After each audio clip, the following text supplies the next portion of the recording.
for Tracy Segarra. Come on up, Tracy.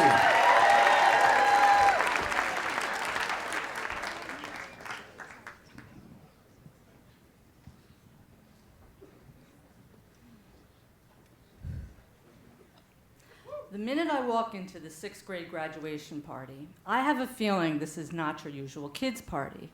For one thing, there are boys. Now, I'm 12 years old and I like boys. But at this point, I have no idea how they might feel about me. Well, we get shooed outside, parents disappear, and then all of a sudden I notice a group of girls kind of off to the side giggling to each other, and then it hits me. This is a kissing party, and I'm terrified. Now, I've already felt the first kind of stirrings of desire, mostly by staring at my Cat Stevens album cover. And I'm dying to kiss a boy, but this isn't how I've pictured it, and I am so not prepared. So when they start playing 7 Minutes in Heaven in Post Office, I kind of stand off to the side and just watch. But then it's time for Kiss Chase, and there's no getting out of Kiss Chase, because this is how you play. Girls stand on one end of the lawn, boys on the other. At the appointed time, the girls have to run back and forth on this lawn, and it's the boys' job to zero in on a girl, knock her down, and kiss her.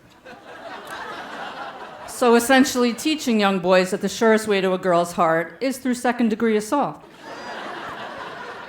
So this is it, my big moment. I start running.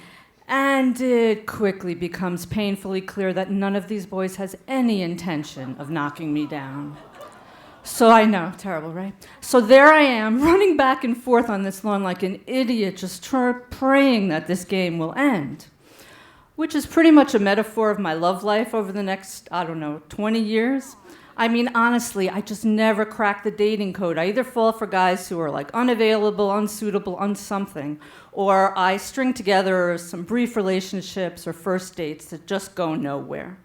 But I date. For instance, there's the New Jersey matchmaker. We have a great time until I find out he has no interest in getting married or having kids, so cross him off. Or the attorney who had been married 3 times. Okay, but then I find out he's still married to wife number 3. Or there was the Brooklyn ophthalmologist who stopped calling me after he found out that I was a recovering alcoholic. Now, I chalk all of this up just to bad luck, bad juju, whatever, and I keep on keeping on because I got my eye on the prize, and the next guy, or maybe the next guy after that, is going to be the one. But when I turn 30 and I'm still single and living in a 5th-floor Brooklyn walk-up with a painted tree branch on my wall as art, I start rethinking my life's choices. Anyway, a few months later, I meet a guy who I will call Open Wound.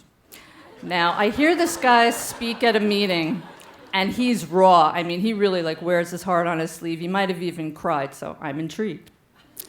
Anyway, on our first date, I learned that he's in the middle of a really nasty divorce. He spends the first days mostly talking about this soon-to-be ex-wife, that he has no more than a high school education, and at the age of 35, he's back home in the Bronx living with mom and dad.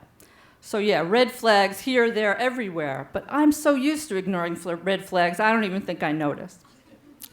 Anyway, sometime after our 4th or 5th date, I come down with the flu, and he insists on coming over anyway. And when he does, he brings tissues, he brings tea, he brings a movie. So of course I sleep with him. He brought tea. And even though it's clear that he's not the one, I keep dating him. I got nothing else going on, he's a nice guy. Anyway, a few weeks later, I hear him casually refer to me as his girlfriend. And I'm a little bit annoyed because we haven't had this discussion.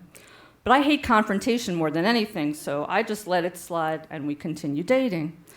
But then about a month or so after that, as I'm getting off the train one day to go to work, he turns to me and he says it. He says, "I love you." And I quickly say it back because that's what you're supposed to do, right? But as I get off on that platform, I feel awful. I feel like I'm the worst human being on the planet, that I have led this guy on, and I know that I have to end things. But as I'm trying to figure out how to extricate myself from this situation and how we even got here in the first place, I start rolling back the tape of the last few months. And for some reason, I think about those tissues he brought me when I was sick, the really soft ones, not the cheap kind. And the way he says pudding when I'm sad and I ask him to say something nice. Pudding's nice. And the goofy look he gets on his face when he sings Bonnie Raitt songs at the top of his lungs. I can't make you love me. And it takes me a minute, but I suddenly realize that in so many ways, I am still a 12-year-old girl running back and forth on that lawn.